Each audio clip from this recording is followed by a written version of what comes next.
Tom. That's Rich. And welcome to Just Another Bullshit Show. So, brand new show, brand new YouTube channel, and what would you say this show is all about, man? Basic bullshit. Pretty much. That would be the inspiration for the title, Just Another Bullshit Show, or Yes. Jabs. Correct. So, what are we talking about today? Today, I guess we're talking about, what would it be? What's the term I'm looking for? Weapons, but not... Fantasy weapons. There you go, that's the term, fantasy. See what happens when you drink beer and do things, people? Basically weapons from movies, TV, cartoons, whatever. Yes, this should be interesting, but we are excluding one weapon. That would be a lightsaber, because, well, lightsaber is the most badass weapon ever created, thought of, whatever. So, we both agree on that. So it's not on either of our lists because it goes over and above everything else. Correct. So, my list is very... After I thought about it, I realized, I'm like, wow, I'm a kid of the 80s. Boy, oh boy. So, I don't know, I'll throw one out there first, if you don't mind. Go for it. The Sword of Grayskull from He-Man and the Masters of the Universe. I like it. It was able to grant him powers. It just looked cool with the lightning. And at that time, too, being a big fan growing up of, like, Hercules and different things like that, so the Barbarian, Conan the Barbarian stuff, seeing this cartoon every day, and him with the sword, and the episodes were always trying to get the sword, and it was just so much fun for me. Great memories. So, the Sword of Grayskull. I like it. So, are we going back and forth here? Yeah, but we can do a little back and forth. Okay, you can see we're very well organized, folks. All right, well, for me, I don't have these in any particular order, but for me, first one on my list is the Highlander sword from the movie Highlander. Those of you not familiar, Highlanders, Immortals, basically Christopher Lambert played the original Highlander. His name was Connor MacLeod. And the original sword he carried in the beginning of the movie was like a traditional Scottish claymore with his clan name on it and everything. But as it progressed into modern times, he carried a sword with kind of a dragon lion head on like a pearl handle, and just a beautiful, beautiful Japanese katana that he got from his mentor in the movie, which was played by the late Sean Connery, rest in peace. Yes. And actually, 2 seconds. I knew he was gonna pick this sword. Yeah, good Lord Almighty. My buddy Tom here might have a little problem with weapons. I'm just saying. This is the sword. So, as you can see, very beautifully designed Japanese sword. And this is where he kills me live. There can be only one! But yes, so that is first on my list, is what I refer to as the Highlander sword. Very cool. Like I said, I knew you'd have that on your list at some point, because I knew you were a big fan of that series. Mine again is it's another sword. What are the odds? And it's the Sword of Omens from the Thundercats. Ah, yeah, I forgot about that one. Sight beyond sight, Thundercats ho. I mean, come on. And it also had that badass lion claw shield on his arm that came with it that stored the Sword of Omens. Yes, yeah. With the Eye of Thundera. Again, just another TV show as a kid growing up. Absolutely loving it, looking forward to it. The great villain Mumra on there. And Don't forget about Snarf. Oh, Snarf. Funny thing about these swords from the 80s cartoons is they never see them pierce anyone. They never cut off a limb. They never cut anyone. They break stone and metal and everything else because of the restrictions in 80s cartoons in America. You couldn't see stabbings and cutting. Yeah, you never had anybody die. Yeah. In all of these battles and that you saw in these action-type cartoons, nobody ever died. No one died. It was like just cut off Mumra's head, but no. But yeah, the Sword of Omens, it was just, he could, see beyond, see the future, see people in peril. It gave the other Thundercats power as well. The insignia would light up when he'd do it, and everybody got all jacked up like they're on roids and stuff. They all look like it the way they drew those characters. But yeah, definitely the Sword of Omens. Very nice, very nice. My next one comes from another movie with Scottish implications, or however you want to say it, and that is the sword of William Wallace from the movie Braveheart. Ah, I forgot about that one. Basically, this was the sword that inspired me to start collecting all the crap I have hanging on my walls right now, and it's a 4-foot long Scottish Claymore. I actually have that one as well, but I'm not going to pull it off the wall. But, just very simple design, just your basic double-edged, like I said, broadsword, basically, with a leather-wrapped handle and leather going, like, maybe a quarter of the way up the blade. Just a beautiful, simple sword, and just I love the movie, and like I said, that's what made me want to start collecting swords to begin with. So I don't know how the hell you swing this thing. Very carefully. It's funny, I forgot about that movie because, you know what, I've never seen Braveheart. All these years later, still haven't. I don't got time to watch like 4 VHS, you know. It was 2. It was 2. I just like to be, facetious. Man, they show it on BBC America like every week. I don't watch BBC America. Awful jackass. Anyways, now my next one is a little, again, hey, look, it's an 80s cartoon based on an 80s comic. It's more than one, but it's a collective, and it's the Teenage Mutant Ninja Turtles weapons. Okay. You know, you got the katana, the bow staff, the sai, and the nunchucks. I learned what a sai was because of Ninja Turtles. I had no idea what it was. I was like, what's that fork? It looks cool. Yeah, I got a couple of them too. Yeah, of course he does. It was just the way they all used them in the cartoons. I know they were more badass in the comics. But again, as a kid in the 80s, watching them and the different techniques they do, like what nunchucks were able to do, the staff, I thought it was just a piece of wood, but it was just so cool to me. Like, you can hit someone from far away, That's always fun. And you had Shredder in there as well, who was just a walking around can opener, but it was still pretty cool. Ninja Turtles. I love their weapons. Yeah, no, Ninja Turtles were one of my favorite cartoons as a kid. So my next one, getting a little bit into my sci-fi geekdom here, comes from Star Trek, and it's actually a combination of, or a set of weapons, and that is the Klingon Batleth and the Daktag is what the dagger is called. Now, the Batleth, if you're not familiar with Star Trek, is about yay long, curved double blade with the handles back here, and it's a two-handed weapon. And the Daktag is a dagger with kind of like a squared off handle. It doesn't look like it'd be very comfortable to hold in your hand, but it's got a double-edged blade with like an arrowhead point on it, and 2 smaller blades that pop out from the sides at the bottom of the dagger. And I've just always thought they were like the coolest looking weapons, and it's unique to the Klingons in Star Trek because it's like those are their weapons of choice. Mm-hmm. They, forget the phasers, the disruptors. I mean, yeah, they use them or whatever, but they prefer the close quarters combat like that, which I just always thought was really cool. So yeah, the Klingon Batleth and Daktag. I can't pronounce those things. But that's cool. This sounds interesting.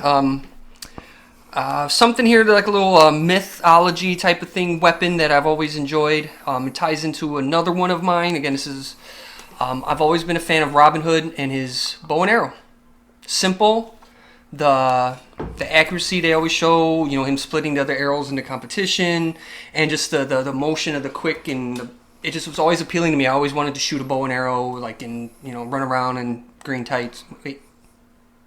All right then. Sure, whatever. But yeah, Robin Hood's bow and arrow, I thought it's practical, it's cool, it's fast, and it just gives that olden times, kind of like your Scottish stuff vibe. That's just like simple. It wasn't like Yeah, it's like it's a gun, but it's not a gun. Yeah, and it required hella skill to use it. Yes. It's not something you can just pick up and no. Yeah. Hence why I've never really shot one.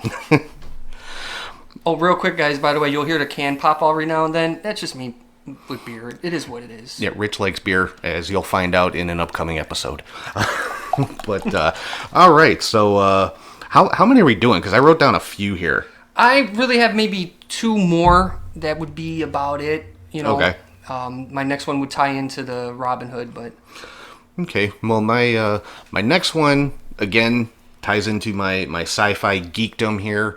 One of my all-time favorite shows since I was a very, very young kid was Doctor Who. And this isn't necessarily a weapon so much as it's a tool, but it can do damn near anything. And that's Doctor Who's sonic screwdriver. Okay, see, I'm not. And, you know, I'm learning, people. It changes from doctor to doctor as far as how it looks, but it's basically size of a screwdriver, but it, you know, it's one of these things where, like, the way that they explain the way that it's used, you just point it and think what you want it to do. So I use certain things like that. and so, like, say you want to open that door over there, you just, door pops open. Oh, so it's a force-sensitive screwdriver. Kinda, yeah. Almost. Because that's how it works. You point and think. So it's not really a weapon. It's more of a tool, but it's, you know, you can use it almost like a weapon need be. Yeah, like some of, if you know about Doctor Who, some of his enemies are mechanical in nature, like the Cybermen or the Daleks or whatever. So it can be used as a weapon against them because it can affect their mechanics or how they work and stuff like that. So I just think it's probably the coolest sci-fi thing out there next to a lightsaber is the sonic screwdriver because it can do damn near anything. Pretty cool. Again, I don't know the franchise, so I'm learning here. It's pretty cool. Sticking with the sci-fi and kind of going along the range of the bow and arrow is Chewbacca's bowcaster. I was thinking, like, I got to get a Star Wars weapon in there, and I'm like, bam, it's a sci-fi bow and arrow.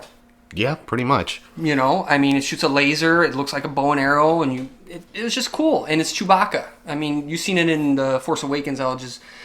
Finally, Han was like, I like this. Like, he got to use it finally, it seems. Yeah, and it blasted people like 50 yards. Yeah, I mean, it didn't do that in the originals, but still. I mean, Chewbacca's bowcaster just looked cool because you don't got to keep reloading with the arrows. Now it's just right there. Yay! Let loose. Yeah, no, I like it. You know, I never complain about anything Star Wars. All right, so my next one here, a little bit more of a down-to-earth type weapon. I know you know the Stallone movie Cobra. Oh, of course. The Night Slasher's knife. That's a funny one.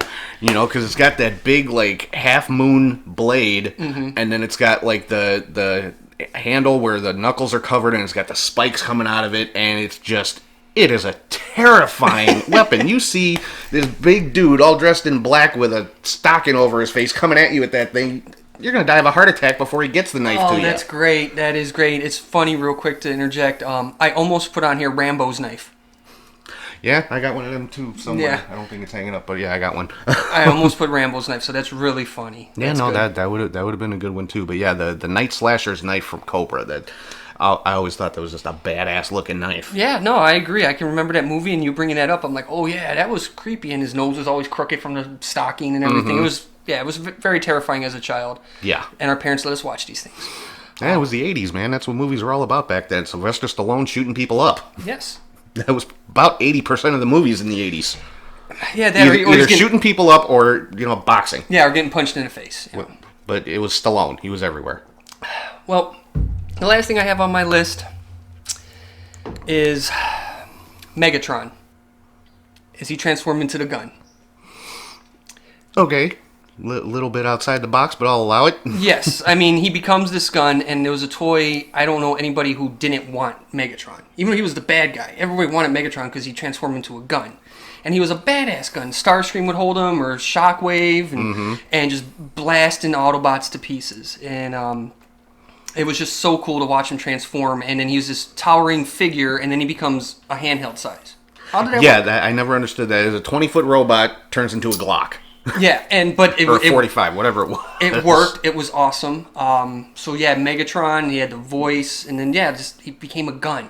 And like as a kid, like you can transform this robot into a gun. And anybody who had it was the popular kid on the block, and you try and borrow it from them, but they never would let you borrow it. No, nobody would give up Megatron. Yeah, Megatron, or was it Soundwave? Also turned into a gun, I believe it was. No, Soundwave turned into a boombox. Soundwave. What's the one? Was it Shockwave that turned into a gun? Or remember the one with the one eye? He stayed on. Yeah, man, we went off rails. Yeah, I don't remember. But yeah, Megatron's badass. I remember when Megatron turned into Galvatron, that toy also turned into a gun, but it was a different kind of gun. It wasn't quite as cool. No, it was like a laser gun. It was like a cannon almost. Yeah. Like a mounted cannon. It was okay, but it's like he just shot himself. Yeah.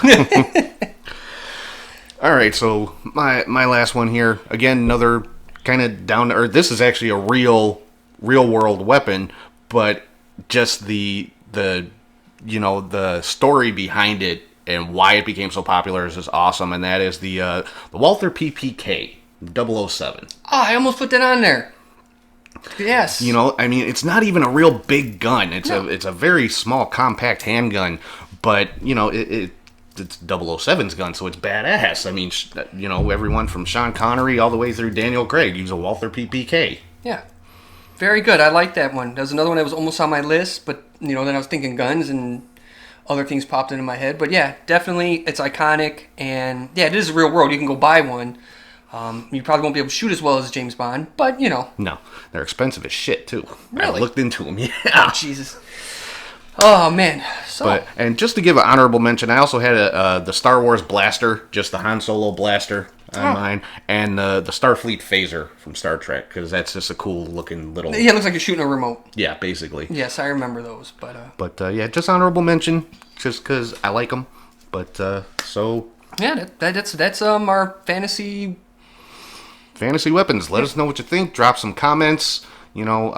Subscribe, please. We'd like to reach some kind of audience, but yeah, I mean, the whole purpose behind us doing this is just to bullshit, have some fun. I mean, for anybody that doesn't know, I do a wrestling podcast as well, so check that out if you want. It's called Catch, Hook, and Shoot. Shameless plug, but but yeah, this is just for fun. Have bullshit a little bit. Hence the title, just another bullshit show.